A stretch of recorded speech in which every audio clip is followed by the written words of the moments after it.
a good one today, you guys. We are turning croissants into soap. I am so excited, but I was also extremely nervous because, as you guys, if you've been here for a bit, you might have known, I have some difficulties with the silicone molds where the food items that are less dense than the silicone will rise to the top and ruin the mold.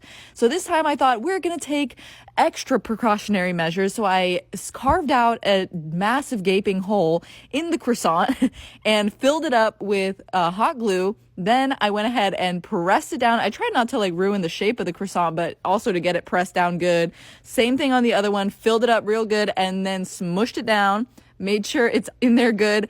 Then I was praying. This is where I started to pray and I said, Lord Jesus, take the wheel. I started singing that Carrie Underwood song, Jesus, take the wheel. That was me. I kept pouring and praying and I kept the faith, y'all. And I came back 20 minutes later and it's still in place. So come back for part 2. We're gonna keep this going.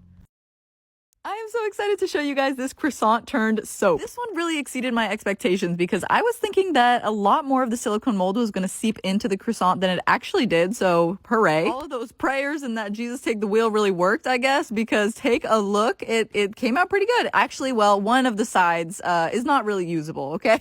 Unfortunately, because it just had a hole in it, it wasn't going to work. But at least one of these croissants was working and was great. And look how satisfying it is to pull this out. As I was pulling it out, I was like, okay, this is good. Okay, we got some good results with this one. The hardest part, honestly, was matching the color of a croissant because a croissant has many colors and it's kind of hard to do that with soap.